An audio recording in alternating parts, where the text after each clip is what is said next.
Hola mis estimados hermanos y hermanas, bienvenidos a la lección de hoy que estudiaremos Génesis 3 y 4 y Moisés 4 y 5.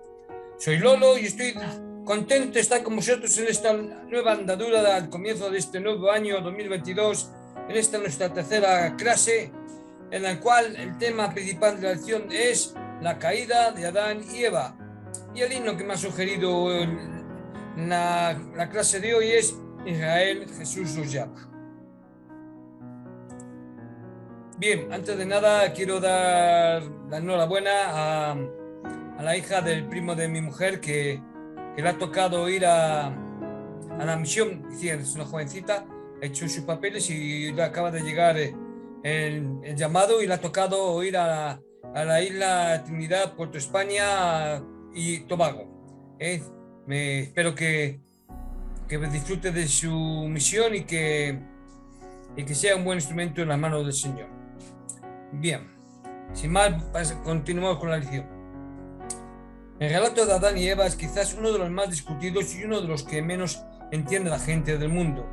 El elder Max E. Peterson escribió: Adán, el primer hombre, y Eva, su esposa, siempre han sido difíciles de catalogar en la opinión de muchas personas. Probablemente son la pareja más incomprendida que ha vivido en la tierra. Sin embargo, esto es de esperar, ya que la humanidad ha estado expuesta a muchas teorías raras y malentendidos en cuanto a nuestros primeros padres durante muchos siglos. Probablemente los que tengan la culpa son los mismos maestros de religión. Sin saber la verdad acerca de Adán y Eva y sin contar con la inspiración divina, se han formado sus propias opiniones y las han puesto sobre la gente, y el resultado ha sido una confusión general que crece con el correr de los años. Una de las razones por las que la historia de la creación y de la caída se ha malinterpretado, dando lugar a malentendidos, es que se ha quitado del Antiguo Testamento partes claras y preciosas, como lo podemos ver en 1 de Nefi 13, versículos de 25 al 29. Los miembros de la Iglesia tenemos la mayoría de lo que se perdió, puesto que se nos ha vuelto a dar y se encuentra en los libros de Moisés y Abraham. El mundo en general, sin embargo, solo tiene los relatos que se encuentran en Génesis, en el Antiguo Testamento, y que hablan de la caída como un hecho histórico, pero no explican la doctrina correspondiente. En otras palabras, las razones de la caída y el significado que tuvo para la humanidad no se encuentran en el Antiguo Testamento tal como se conoce en la actualidad. En el Nuevo Testamento se aclaran algunas de estas cosas, pero en forma limitada.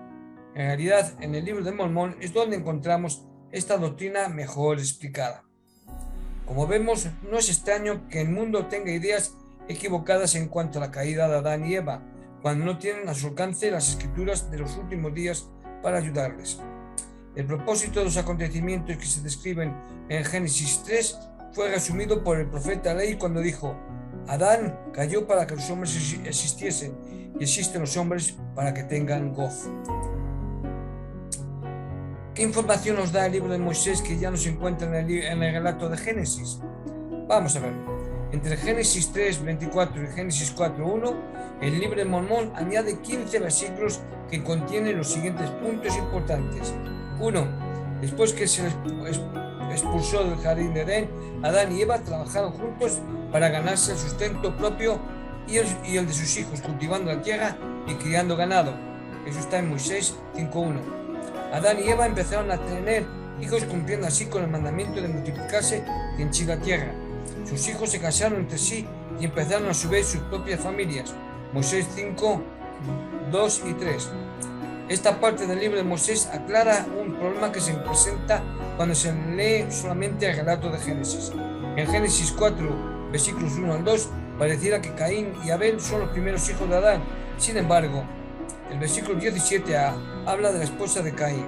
El relato de Moisés aclara que Adán tuvo muchos hijos antes de tener a Caín y que, por lo tanto, Caín no tuvo ningún problema para encontrar esposa. 3. A pesar de que Adán y Eva ya no podían ver a Dios como lo habían hecho en el jardín de Edén, podían dirigirse a Él, y Él les hablaba y les daba mandamientos, como lo vemos en Moisés 5, versículos 4 y 5. 4. Adán y Eva obedecieron aquellos mandamientos que se le pedían que ofrecieran al Señor las primicias de sus rebaños, que se ve en Moisés 5:5. Punto 5. Después de muchos días de obedecer dicho mandamiento, se les apareció un ángel y le preguntó a Adán por qué ofrecía sacrificios al Señor. Moisés 5:6. Cuando Adán le respondió que no sabía la razón, pero que lo obedecía de todas maneras, esto nos da una idea de la gran fe de Adán. El ángel le enseñó que esos sacrificios se hacían a semejanza del futuro sacrificio redentor de Jesucristo y que deberían arrepentirse y dirigirse a Dios en el nombre de su Hijo unigénito para siempre. Moisés 5, versículos del 6 al 8. Después que Adán y Eva recibieron el plan de salvación y fueron bautizados, el Espíritu Santo descendió sobre ellos y comenzaron a profetizar. Los dos comprendieron el propósito de la caída y se alegraron de conocer el plan del Señor. Moisés 5, versículos del 9 al 11. Punto 7. Adán y Eva les enseñaron estas cosas a sus hijos, pero Satanás también comenzó a tener influencia sobre ellos y trató de persuadirlos de que rechazaran el Evangelio. Desde ese entonces el Evangelio se predica: los que lo aceptan son salvos, mientras los que lo rechazan son condenados, como se ve en Moisés 5, versículos del 12 al 15. Cuando Adán y Eva fueron puestos en el jardín de Edén, no estaban sujetos a la muerte y, por lo tanto, podían haber vivido para siempre en el estado de inocencia en que se encontraban si no hubieran violado la ley que se les dio allí. La tierra también fue declarada buena y habría permanecido en ese mismo estado para siempre si no hubiera cambiado para estar de acuerdo con el estado mortal en que se encontró luego Adán. Todas las cosas sobre la tierra habrían permanecido en la misma condición en que se encontraban si no hubiera sido porque Adán desobedeció el mandamiento. Al participar del fruto prohibido y, por lo tanto, violar la ley bajo la cual se le había puesto, su naturaleza cambió y se encontró sujeto, primero, a la muerte espiritual, o sea, en el no poder estar en la presencia de Dios, y el segundo, la muerte temporal, que es la separación del espíritu y el cuerpo. Adán, su esposa, también tuvo que sufrir estas dos muertes. Si Adán y Eva no hubieran desobedecido el mandamiento que se les dio en el jardín de Edén, no habrían podido tener hijos. Y Jehová Dios plantó un huerto en Edén al oriente y puso allí al hombre. Como la causa de la transgresión fue la vida mortal, los hijos de Adán y Eva heredaron cuerpos mortales y, por lo tanto, sujetos a la muerte. Por motivo de la caída de Adán, el Señor ocasionó cambios en la tierra para que ésta estuviera de acuerdo con la condición mortal en que se encontraba el hombre. Para poder contrarrestar el poder que había ganado la muerte, fue necesario que hubiera una expiación para pagar la deuda y así restaurar a Adán y Eva a toda su posteridad y a todas las demás cosas terrenales a la vida inmortal por medio de la resurrección. Ahora hago una pausa en la lección para recordar que abajo en la descripción tenéis el enlace para que podáis realizar vuestros donativos a fin de mantener este canal. Tengo la intención, todo lo que me sea posible, de preparar la clase semanal, semana a semana. Incluso tengo ideas de cómo mejorar los vídeos, pero mis recursos económicos no son, digamos, lo suficientes como para poder hacer unos logros que puedan ser aceptables. Sin donativos y sin un apoyo económico, pues los vídeos serán, digamos, de carácter normal. Venga, muchas gracias y disculpad este paréntesis. Continuamos con la lección. En Génesis leemos que la serpiente le habla a Eva y la tienta para que coma del fruto.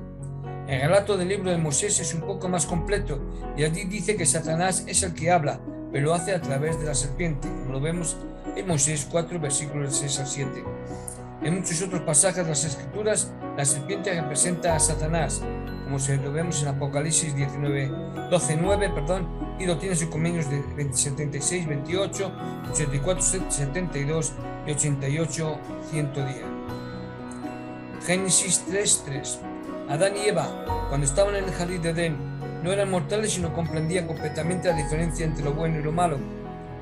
Encontramos entonces que Adán, antes de la caída, no estaba sujeto a la muerte, estaba en la presencia de Dios.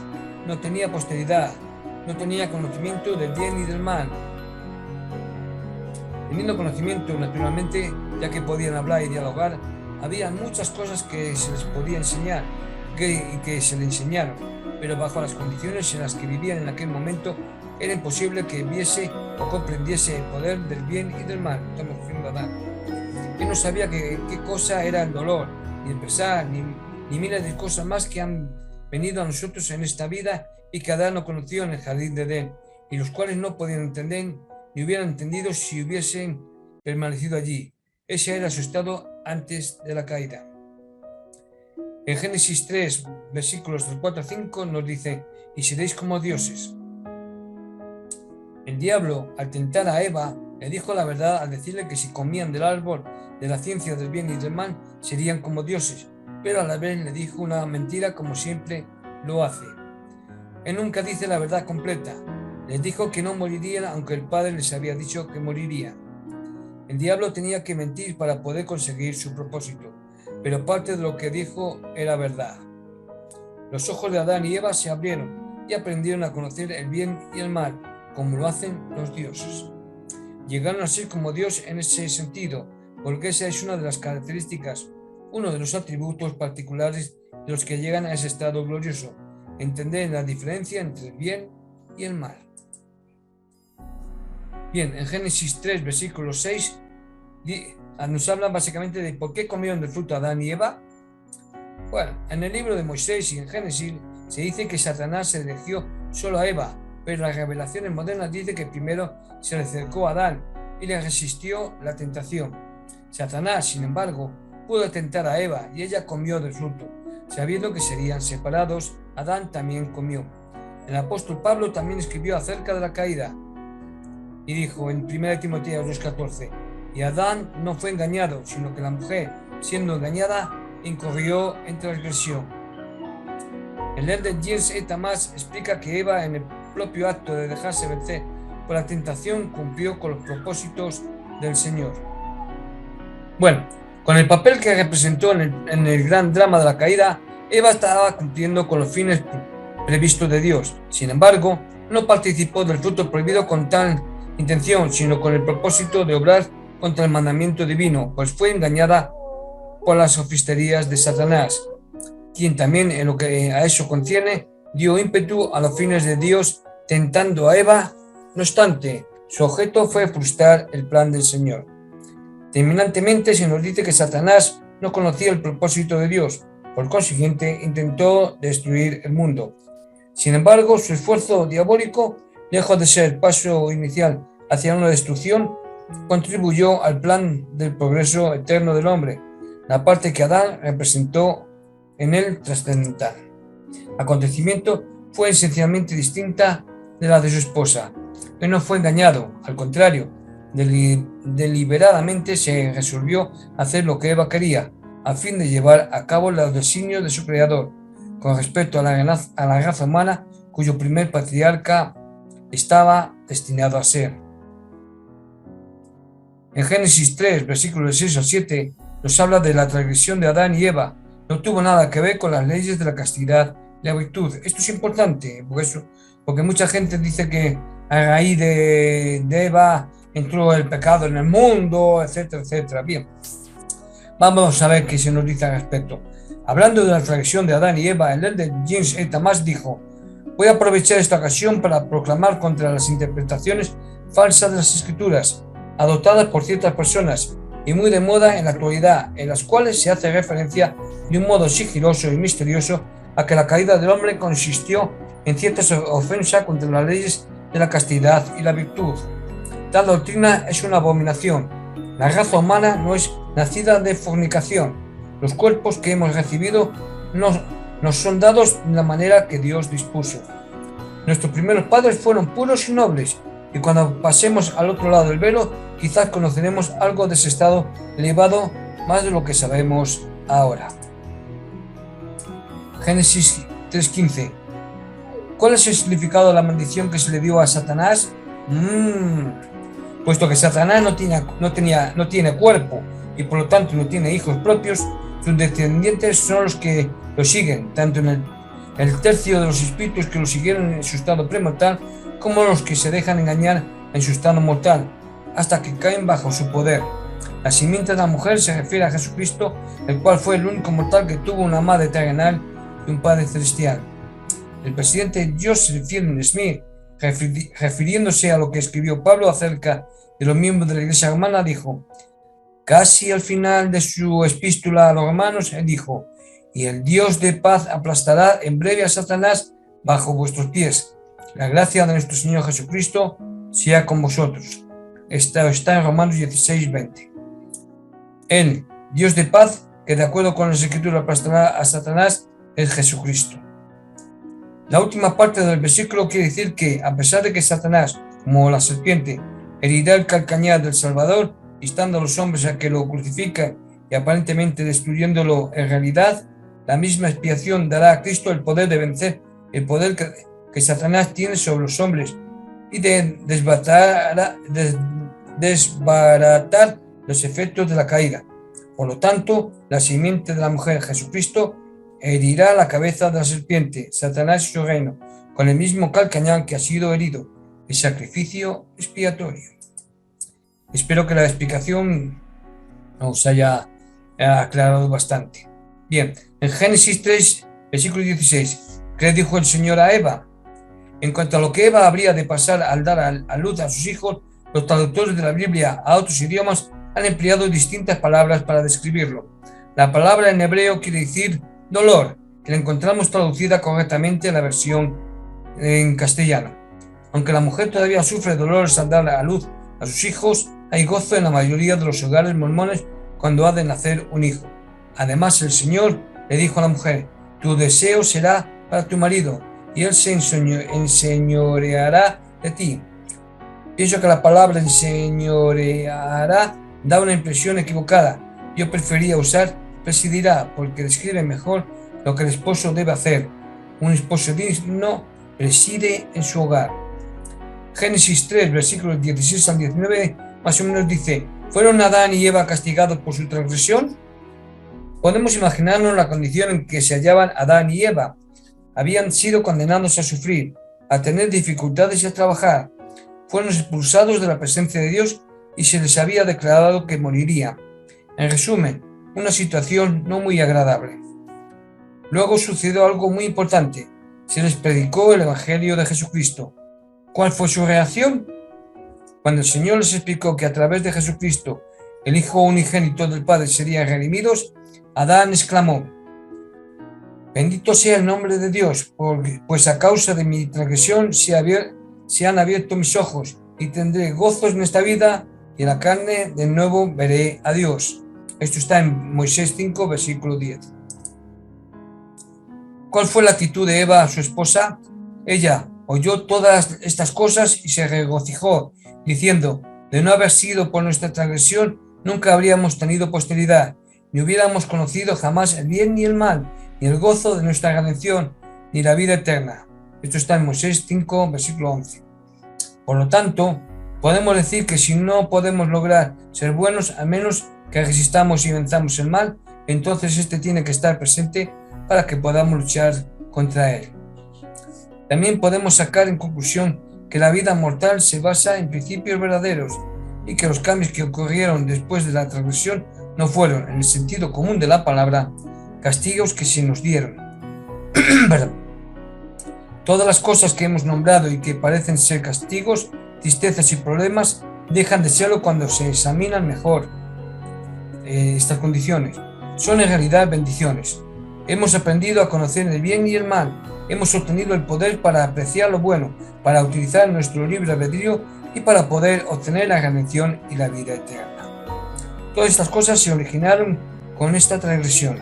El Señor ha planeado todas las cosas en la tierra de tal manera que tengamos que trabajar para vivir, evitándonos la maldición de la haraganería, es decir, ser ocioso, ser un vago, y la indolencia, es decir, no sufrir por trabajar.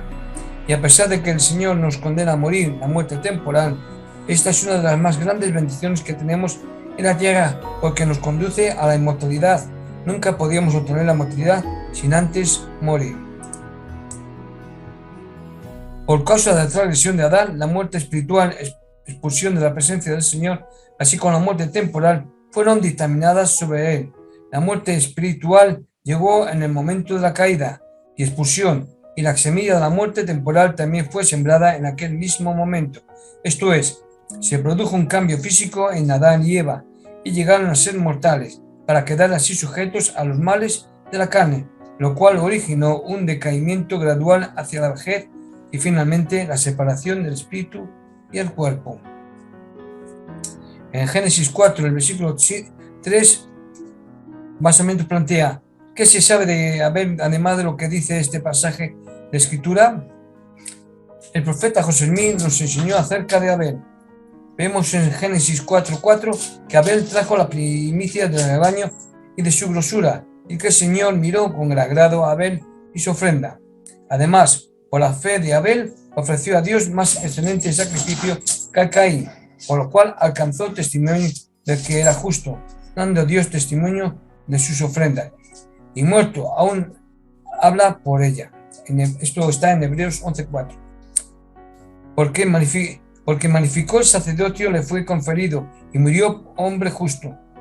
Por consiguiente, ha llegado a ser un ángel de Dios, porque ha recibido su cuerpo de los muertos y aún tiene las llaves de su dispensación, y fue enviado de los cielos para ministrar las palabras de consuelo a Pablo y darle conocimiento de los misterios de la divinidad.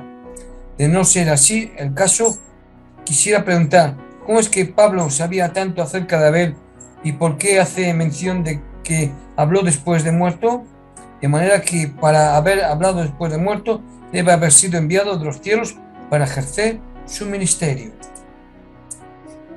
La visión de José Smith acerca de la redención de los muertos, el cual lo vemos en Doctrinas y Convicciones 38, indica que Abel se encontraba entre los santos justos que estaban en el mundo de los espíritus esperando la venida de nuestro Salvador, y a los cuales este visitó mientras su cuerpo estaba en la tumba. Génesis 5, versículo 22-24 plantea: ¿qué sabemos de Noé? Unos 500 años y 4 generaciones después, de acuerdo con el libro de Recuerdos de Adán, un hombre llamado Enoc, del linaje de Set, fue llamado y llegó a ser un gran profeta, misionero y reformador. Se necesitaba su ministerio, porque los que seguían el culto de Caín habían llegado a ser muy numerosos y abundaba la violencia entre los de la quinta generación después de Caín. Esto está en Moisés 5, versículos 28-32 y versículos 47-57. Enoc predicó el arrepentimiento a los que se habían vuelto sensuales y diabólicos. Los hijos de Dios mantuvieron que separarse de los hijos del hombre e irse a vivir a un lugar llamado Cainán, llamado así por uno de sus antepasados, el hijo de Enos. No debe confundirse este Cainán con el nombre perverso de Canaán, citado en Moisés capítulo 7, versículos 6 al 10. Enoc tuvo éxito en su lucha contra las maldades del tiempo que le tocó vivir, para lo cual había sido llamado a combatir.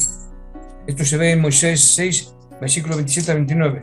Logró establecer una sociedad digna llamada Sión, que significa los puros de corazón. Esto podemos ver en Moisés 7, versículo 18 y versículo siguiente. Las enseñanzas de Enoc que se hallan en el libro de Moisés pueden dividirse en 7 categorías principales y no se encuentran en ninguna otra parte de las Escrituras. Cubren 1. La caída del hombre y su consecuencia. 2. La salvación y la manera de lograrla. 3. El pecado que reinaba en su tiempo en contraste con la bondad y la pureza de los obedientes que lo seguían. 4. La causa del diluvio, su propósito y su consecuencia. 5. El alcance del tributo de Satanás y como consecuencia tristeza de Dios. 6. La primera venida del Mesías al mundo. Y 7. La segunda venida de Cristo y el pacífico reinado del milenio. La profundidad de su concepto del Evangelio merece que lo estudiemos con cuidado. También se menciona a este gran hombre en el Nuevo Testamento, en Judas 14:15, Hebreos 11:5 y en Doctrinas y Convenios. Bien, en Génesis 5, versículos 21 y 27 plantea: ¿murió Matusalén durante el diluvio? Si examinamos con cuidado las palabras de los patriarcas en esta sección de Génesis, podemos ver que Matusalén murió el mismo año del diluvio. Algunos se han preguntado por qué no fue con Noé en el arca y han sacado la conclusión de que tal vez fuera indigno. No obstante, el libro de Moisés hace una lista del linaje patriarcal e incluye en ella a Matusalén. Esto está en Moisés 6, versículo 23. Moisés 8.3 dice que Matusalén no fue llevado a los cielos junto a la ciudad de Nod para que su linaje pudiera continuar. Matusalén mismo profetizó que de su linaje saldrían todas las naciones de la tierra, descendientes de Noé. No cabe duda que Matusalén, al igual que Noé, era un hombre de Dios. La frase siguiente dice, y se atribuyó la gloria a sí mismo. Una vez que hubo acabado su tarea aquí en la tierra, es posible que él también haya sido trasladado, puesto que durante el periodo de casi 700 años entre la traslación de la ciudad de Nod a los cielos y el diluvio, las personas dignas también fueron trasladadas y llevadas a reunirse con el pueblo de Nod. Aunque la mayoría de los eruditos creen que Matusalén quería decir hombre de la jabalina o hombre de la lanza, uno de ellos interpreta el nombre de Matusalén de la siguiente manera, y si está correcto, resultaría que Matusalén era un hombre profético.